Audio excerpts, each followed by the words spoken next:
Hello, everyone. My name is Danny, and this review is for Every Day. Based on David Levithan's acclaimed bestseller, Every Day tells the story of Rhiannon, a 16-year-old girl who falls in love with a mysterious soul named A, who inhabits a different body daily.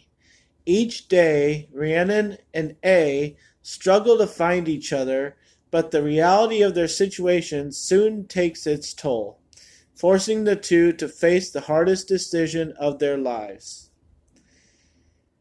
This is a 2018 film, rated PG-13. It runs 97 minutes, and it stars 2 seconds. I don't know. It looks like no, that's the producers. Uh, Angourie Rice, Justice Smith, Debbie Ryan, Maria Bello. There we go, and some other people you'll know. This movie,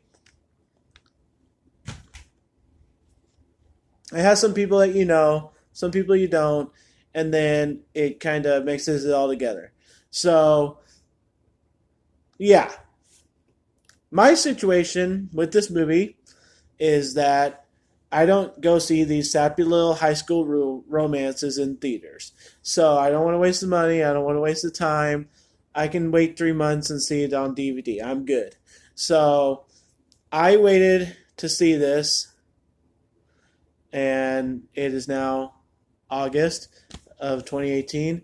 And so whenever this came out, I'm now seeing it in August. So I obviously don't really care about it. It wasn't at the top of my list. And I pretty much forgot about what it's about because I sort of remember the previews, but not really. This didn't get pushed too hard. I think this was a kind of a special movie that special people were going to go see, certain groups of people. And so I watched it. I can say I've seen it. That's out of the way. Okay, that's my relationship with this movie. So the other flip side of that coin is that I didn't really know what this was about. I stuck it in, I pressed play, and I was surprised. So that's a good thing. I don't really remember the previews, and I didn't really remember what it was about. So when things started going crazy, I'm like, what is wrong with this movie? This is not just some sappy little high school romance, is it? I was like, whoa, okay, did not see that coming. So, it's better than what I thought. That's the main point. So, I'm going to get into my notes. After the first 10 minutes, which is kind of cool, and it starts off the movie really nicely, I just wrote down, okay, this movie is about two people who like each other. What? So what? I was expecting the worst. I was expecting, the same old thing, and I got surprised that it wasn't the same old thing. So, tried to stay focused. Good. For good first 10 minutes. Then it turns into a little bit of predictability kind of movie. Everybody keeps telling Brandon to keep breaking up with that boy. They just want, they keep, that person tells her and that person tells her. It's like, just break up with your boyfriend. Just do it. And I got a little old. I was like, okay, that's not really subject material. It's just a popular opinion. You don't have to keep restating it. You don't have to have that person tell her and that person tell her. We all can tell that the boyfriend's a jerk. Move on. That was one thing that I kind of wanted it to do. And then it gets a little creepy. I did not see it coming. I didn't know what this movie was about. I put it in and I was like, whoa. And a little creepy. I'm not really sure what's going on. You're kind of scaring me, movie. And then there are a couple lines here and there that, like, Brandon couldn't believe what was going on. She was in shock. She needed time to think about it, take it in. When people say that, it's fine, but it kind of makes me feel that way. And so I don't really want to believe what's going on in your movie. And I don't really want to care what's going on. And I kind of want to leave the situation. And I want to take time to, you know, assume what's going on and take it all in. And so I don't like those kind of lines in a movie. And I know it's a high school kind of mindset, you know, because they're high schoolers, these characters. But that kind of line I just felt was like really pathetic. And I know it's a normal reaction for this crazy thing that's going on, but I just didn't really appreciate that. So if you're not going to take yourself seriously, why should people watch in your movie? I didn't see the twist coming, so that's good. How big a twist it was, I'm going to let you figure that out for yourself if you haven't seen it. And if you've seen it, you know what I'm talking about. And it was cool. I liked it. It was good. The twist I'm talking about, though, that I actually cared about is in the certain day that he takes, that's a surprise. Because he says that he cares for that person. I'll leave it at that. So then we get into the typical blah, blah, blah. I love you, you love me, blah, blah, blah. Brandon falls for A, and I just wrote down, now what? Where's the movie going to go? So it struggles on where it wants to go, but you can tell which way it's leaning. And then at the end, they have this good conversation about, I don't know, it's like Abe breaks it down. That's what he does. And it really gets emotional at the end, like good playing with our emotions. And so it's hard to tell which way it's going to go at the end. And honestly, I think it chickened out. It makes good points for the way it ends, the stuff that A says, but I don't know. I feel like this movie was in way over its head.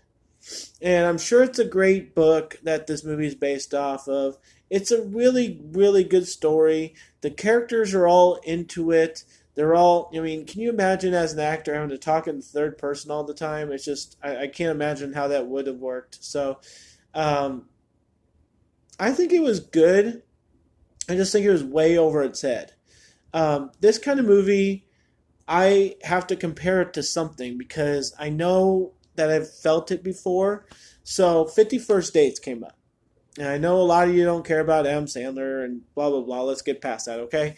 He made a really good movie called 50 First Dates. And at the end of that, Adam Sandler, and why his movies are actually really good, is because a movie like that, they actually had some courage on, and they figured out a way for something crazy to actually work.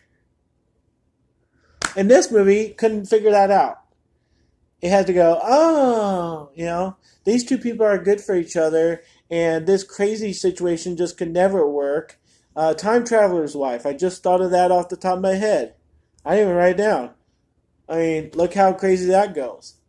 There's a bunch of movies that are strange and crazy and have a weird situation of people who like each other, and they actually make it work at the end. My favorite movie of all time, Moulin Rouge. They love each other, and yeah, she dies, but, you know, it has the courage to resolve the situation. This one says, oh, A wants to go get answers. He wants to go far away. He doesn't really want to, you know, ever see her again. He just wants to have her move on. It's like it just chickens out. And I think it's pathetic. I don't know what's wrong with stupid movies like this. I had to sit through it. I watched it. It's fine. I enjoyed it enough. But you've got to have some kind of courage as a movie maker. You've got to have some kind of resolution. You can't just leave the ending asking a million questions. I have a million questions right now. I am serious. Like, where is A ever going to go? Is he ever going to try to find a body to stay in? Come on. I mean, how is he ever going to try and find out about his parents? We have no idea. We have no clue how he would even go about it. I mean, you can't leave endings of movies like this. You just can't. So I was going to give it a B, but I'm going to give it a B minus. I could give it worse, but I think it was a decent movie, and I was in it the whole time. The boyfriend being a jerk and getting broken up with. I mean, there were some things that made sense and made you feel good. A lot of times I thought, oh, that's kind of a cute little, moment. That's cool. Um, yeah. So it's an okay movie, good movie. I can't say I would suggest it to somebody, but I can understand why people are really into this kind of thing. But you got to understand my point of not having any answers whatsoever, and they just make it, and they're like, "Oh, we made a good movie." Well, yeah, but you have a million questions and you don't have any answers, and you chicken out at the end. So B minus for every day. I kind of enjoyed it. There you go. My name is Danny. If you like this or any of my other videos, try and give some of them a watch. Like and subscribe to my channel if you would. And enjoy your movies, guys. Thanks.